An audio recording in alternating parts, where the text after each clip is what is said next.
You're probably thinking this sounds like one of those videos that promises something for nothing and delivers a list of vague tips that don't actually add up to anything. Good. Hold on to that doubt, because I'm about to give you real numbers you can check yourself, not just a feeling. Most garlic farmers make somewhere between $1.50 and $3 a pound on wholesale, depending on variety and market. On my own farm, what I'm actually netting has climbed to $4.50 per pound, and I'm selling everything I grow.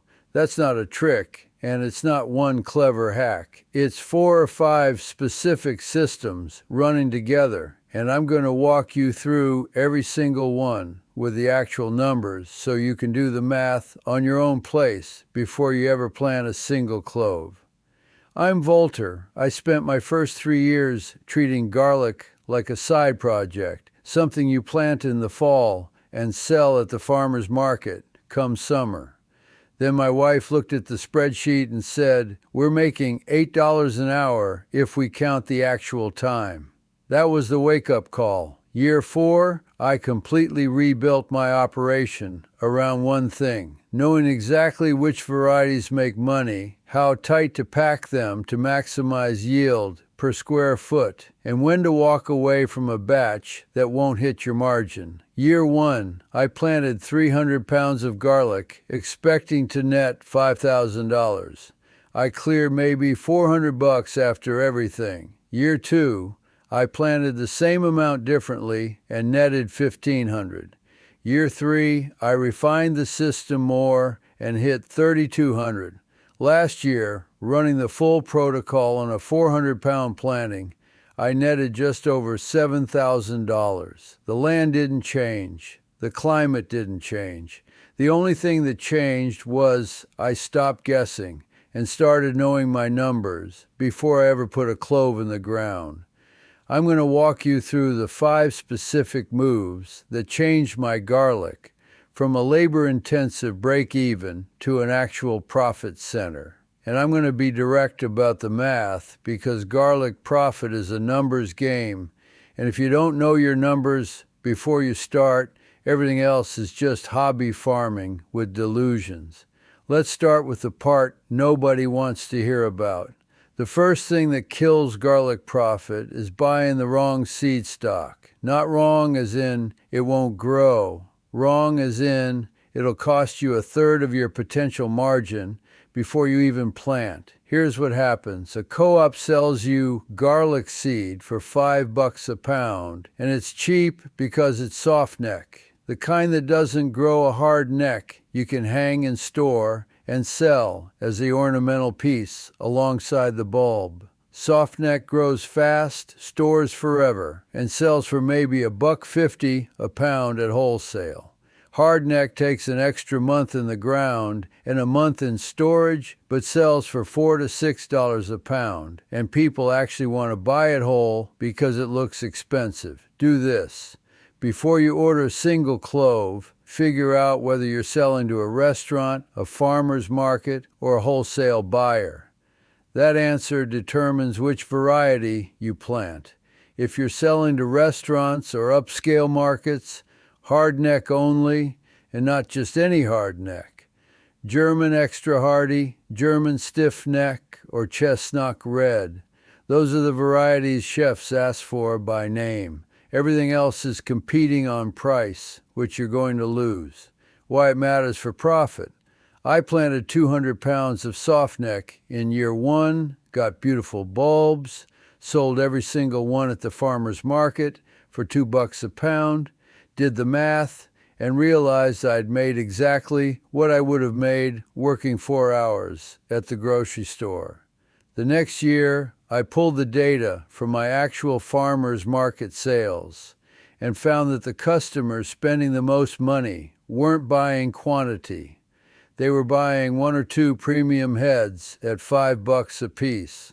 That one insight moved me to 80% hardneck, and my total revenue went up while my plant count went down. That's the first piece. But variety alone doesn't make profit. Spacing is where most people throw away 40% of their yield without even knowing it. The second move is something almost nobody talks about because it seems counterintuitive. Garlic doesn't want the space most people give it. Standard advice says 8 inches apart. 8 inches will grow you nice bulbs. Bulbs that are easy to harvest, easy to handle, and completely worthless for profit because you've got half the yield per square foot you could have had. Here's the mechanism. Garlic is biologically designed to compete for space. Every clove wants to make a bulb, and in nature, they're packed tight.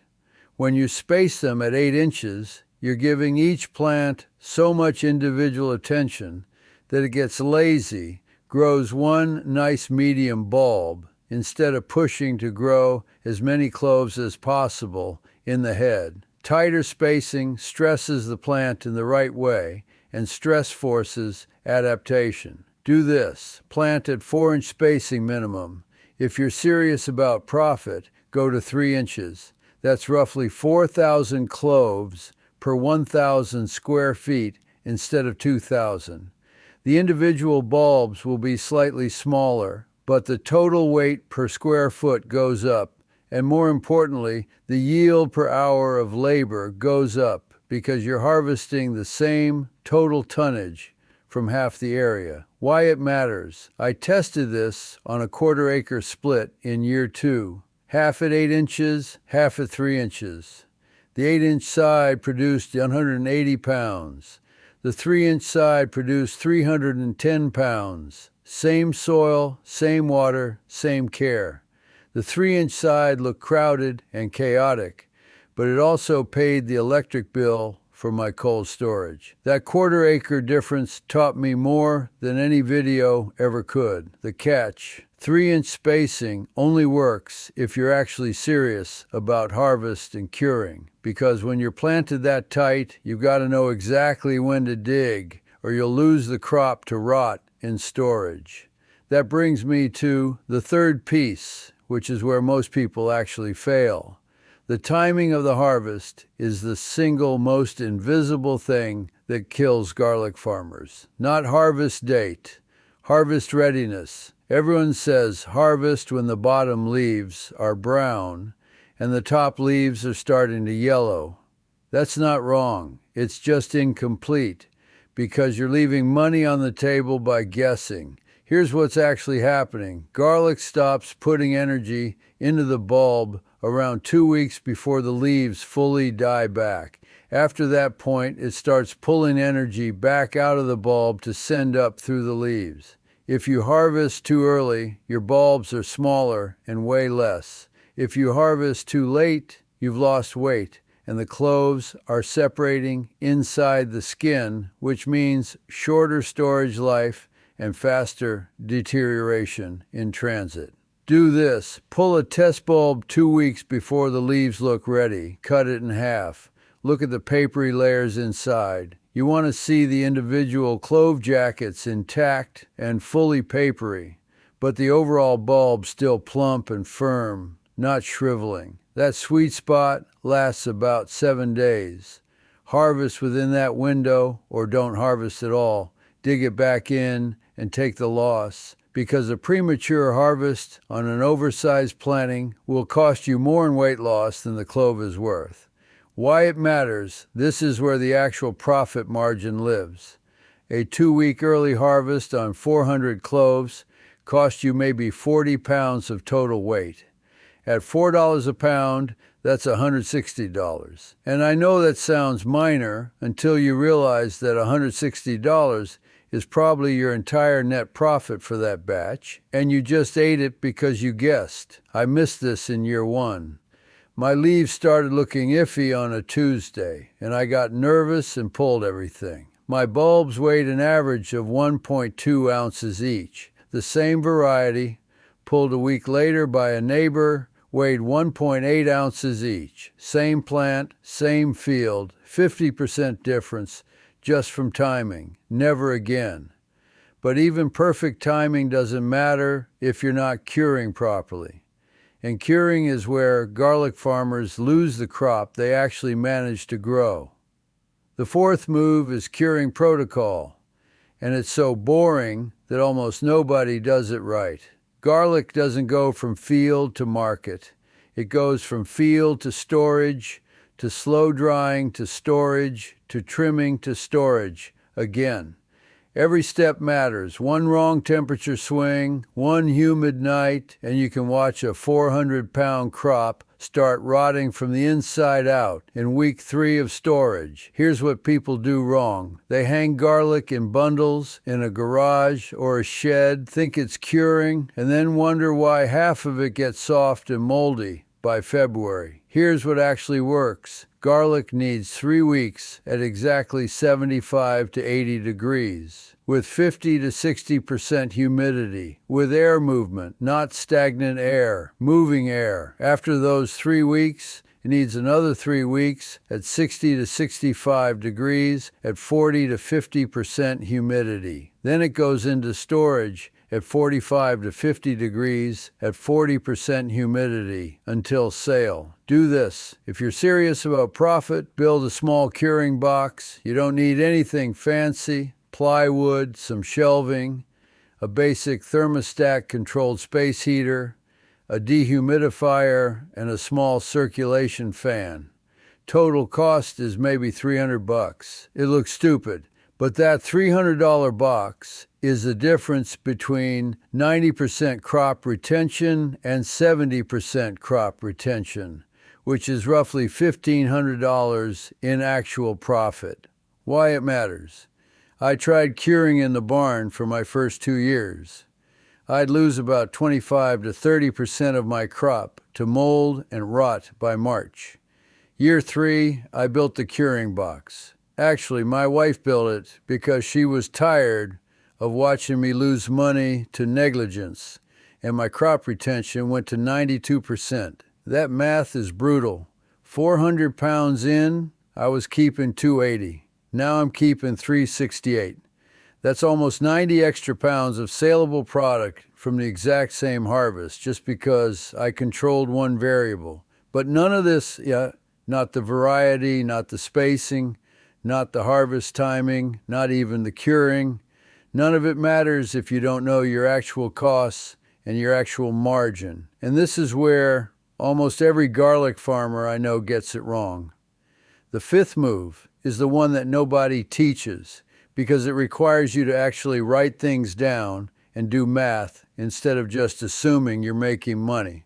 You have to know your cost per clove planted, your expected yield per clove, your actual weight per bulb at harvest, your storage loss, your processing loss, and your final sale price per pound, not as a guess. As an actual number tracked real time, here's what your spreadsheet needs to show. Clove cost, labor hours per 100 plants, water cost per season, fertilizer, curing infrastructure amortized, storage costs, trimming and processing labor, and packaging. Add all that up, divide by total sellable pounds at the end, and you get your true cost per pound. Then you subtract that from your sale price, and you get your actual margin. Do this. Track everything. Every dollar you spend, every hour you work, every pound you harvest, and every pound you lose to storage rot or processing damage.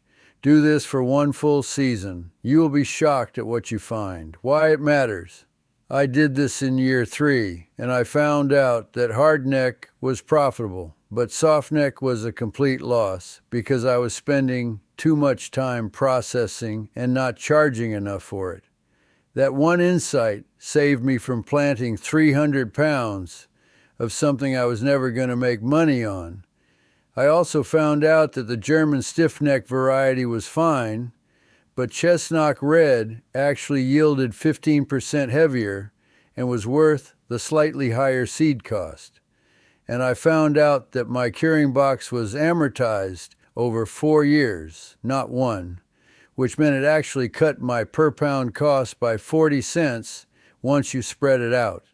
That math moved me from this is barely worth it to this is actually my most profitable crop per square foot. The personal story here is the one I'm not proud of. Year 1, I planted 300 pounds of garlic, expecting $5 a pound wholesale, and thinking I'd made this brilliant decision to diversify. I harvested 280 pounds, lost 35 to storage rot, spent 60 hours of processing and trimming, and ended up with 180 pounds of finished product. At market price, that was $900 gross. My actual cost was $200. I lost $300 that year. I almost quit. But instead, I looked at where it broke down, and it wasn't the garlic. It was my assumptions. I was planting the wrong variety for my market. I was spacing wrong, I was curing wrong, and I had no idea what my actual costs were. Year 2, I fixed 3 of those things. Year 3, I fixed the 4th. Year 4, last year, I grew 400 pounds of garlic on half the land I'd been using, kept 92% of it, and netted $7,000 after every cost was accounted for. That's not magic. That's just the difference between farming like a hobbyist and farming like a person who cares about the number at the bottom of the spreadsheet. So here's the whole thing. Plant hardneck, not softneck. Space at 3 inches, not 8. Know your harvest window down to the day, not the month. Build a proper curing box or your storage loss will eat your margin. And for the love of your own time, know your actual numbers before you plant a single clove. Reality beats my expectations here. I thought garlic was a cash crop that I could scale up and just do more of the same.